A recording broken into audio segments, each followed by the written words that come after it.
Klopp plans Dortmund raid, Monaco want English stars, Bayern take home yet another trophy, a transfer roundup, and today's Friday feels all coming up in the next few minutes as I'm your host Matt Frolic, you are the OneFootballers, and this is the Daily News.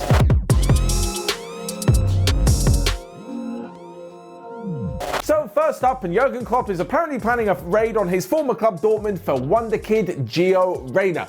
The 17-year-old is reportedly close to signing a new contract when he turns 18 with the Bundesliga side, and it will basically mean that he has one hell of a release clause. Still, it looks like Klopp is not to be deterred. The youngster scored the first goal of the season for Dortmund in that victory over Gladbach, and it looks as though Klopp is a big admirer of his and basically thinks that he could take the same route as Christian Pulisic. He can go to Dortmund, develop into a top-level player, and then make his move to the Premier League. Now, for Klopp, this would be a rather interesting strategy, especially given that he has so many players in those areas. Personally, I think Gio Reyna could go on to be better than any backup Liverpool have got at the moment. I'm not sure he's going to be better than Firmino. He doesn't even play like a central striking role, but better than Salah or Mane. But certainly, he could be a better option than Origi, Shaqiri, Minamino, maybe Jota, who really knows. The thing is, at the moment, Liverpool are having a fantastic time of it, and there probably isn't a player that doesn't want to go and join the club. They've got Champions League pedigree, despite the fact they were knocked out at the knockout rounds last year. Premier League pedigree, right? They've managed to reach, 98 points or something for the last 2 years in a row. They've got a fantastic manager, they've got some of the world's best players, and they've just beaten Lincoln 7-2.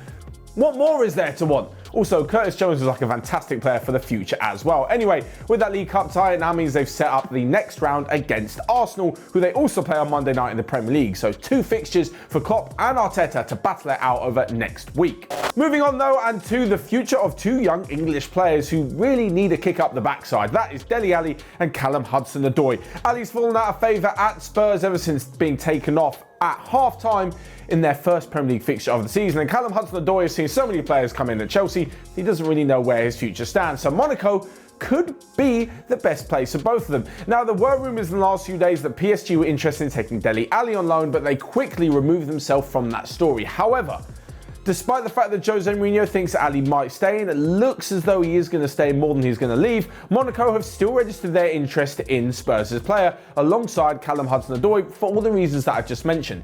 Now, Monaco aren't necessarily challenging for the Ligue 1 title unless they have a fantastic season like they had 3 years ago when they managed to win the league. However, they've got a very good young squad.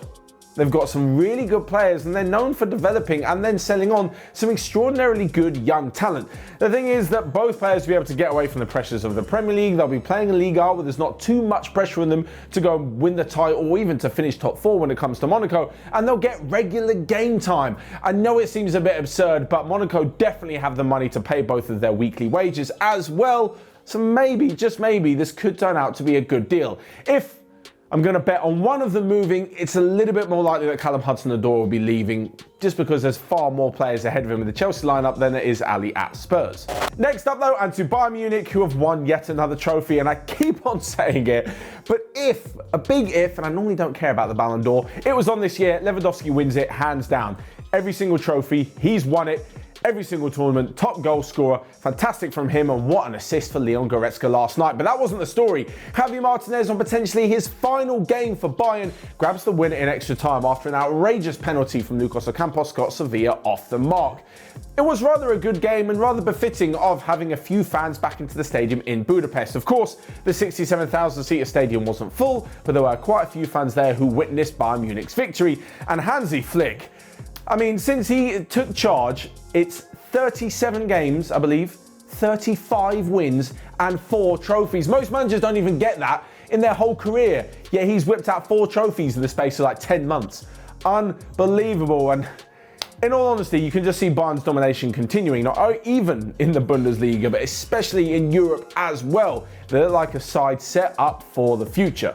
Next up then, in a quick roundup of the rest of the day's transfer rumours, where Diego Godin, inexplicably to me, has left Inter Milan after 1 season and joined Cagliari on a 3-year deal. What a bizarre move there. Anyway, Everton, having lost a little bit of faith in Jordan Pickford, are looking at Manchester United's Sergio Romero as a potential new goalkeeper. Manchester City have rejected the rumours that they themselves had a bid rejected for Atletico Madrid's defender Jimenez of around £78 million. Lastly but not least, Manchester United for some reason, are preparing a take-it-or-leave-it £90 million bid for Jadon Sancho.